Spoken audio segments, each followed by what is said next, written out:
Hello children, I hope you all are good. Today in the GK we are going to do the exercise of chapter 13 and the name of the chapter is Indian Literature. Indian possesses a rich treasure of literature comprising the novels, stories, poems, essays, etc. है ना. हमारे Indian literature में आपको poems देखो, stories, novels, different types के आपको literature मिल जाएंगे. So given below are some question of Indian literature, you have to answer. Number 1, Mahashweta Devi, in Bengali writer, her stories are very simple yet heart-rending. Simple होती थी लेकिन दिल को छूने वाली होती थी. 1084 की माँ, देन आपका has been made into a Hindi movie. She won the Jnanpith award in 1996. Which award did she won in 1997? 1997 में उन्हें मिला था रेमन मैग्सेसे अवार्ड. ठीक है. देन सेकेंड आ जाओ, Mahadevi Verma was a great poetess. She was born in 1907 in Allahabad. She was one of the 4 pillars of the great movement in Hindi poetry. आप देखो जो महादेवी वर्मा है बहुत मतलब बड़ी कवित्री मानी गई हैं हिंदी लिटरेचर में. What is this movement called? जो उन्होंने ये ग्रेट मूवमेंट चलाया था ना हिंदी पोएट्री में, उसे कौन सा मूवमेंट कहा गया था? उसे कहा गया था छायावाद. छायावाद की कवित्री हैं वो. ठीक है. Now moving to the third one, Anita Desai is a novelist, short story writer and author of children literature. ये ना अनीता देसाई शॉर्ट स्टोरी लिखती हैं, चिल्ड्रन लिटरेचर से रिलेटेड है. She has authored books such as in custody, fasting, feasting etcetera. Can you name one of her books other than those given hair?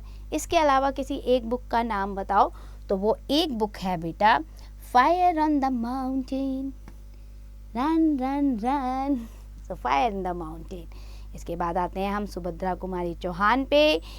She was the poetess and freedom fighter. She was the first women Satyagrahi to court arrest in Nagpur. उन्हें arrest करके नागपुर में भेज दिया गया था. She composed Jhansi की रानी, one of the most recited poems. She was born in 1904 in the village near Allahabad. Can you name this village? ये कौन से गांव में पैदा हुई थी बेटा? ये गांव है आपका निहालपुर, इलाहाबाद के पास. तो यहाँ पर हमने उनके गांव के नाम को अंडरलाइन कर दिया. Now moving to the fifth one, this is the poet who brought about a modern outlook in Hindi literature.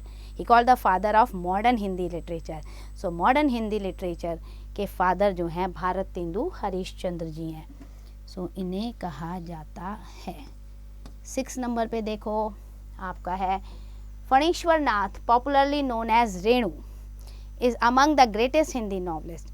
He is the author of social novel which is masterpiece and depicts the lives of deprived people. Backward caste के ऊपर ये जो novel था most important Hindi novel रहा है. गोदान मुंशी प्रेमचंद का novel जो था उसके बाद इसको बहुत ज़्यादा पढ़ा गया था. तो आप बता सकते हैं फणीश्वर नाथ रेणु का ये कौन सा नॉवल था? देखो हिंदी में नाम भी दिया हुआ है, मैला आंचल. सो ये आपको गिवन है ना, मैला आंचल. यहाँ मैं आपको लिख दे रही हूँ मैला आंचल. ये इनका फेमस नॉवल रहा है. बुकवाम हमें क्या बता रहा है? बुकवाम कह रहा है Maithili Sharan Gupt was one of the pioneer of Khari Boli in poetry. He was the only poet of independent India to be honoured with the this title of Rashtra Kavi. Maithili Sharan गुप्त को राष्ट्र कवि का टाइटल दिया गया है. So that's and for the chapter. Learn the exercise carefully.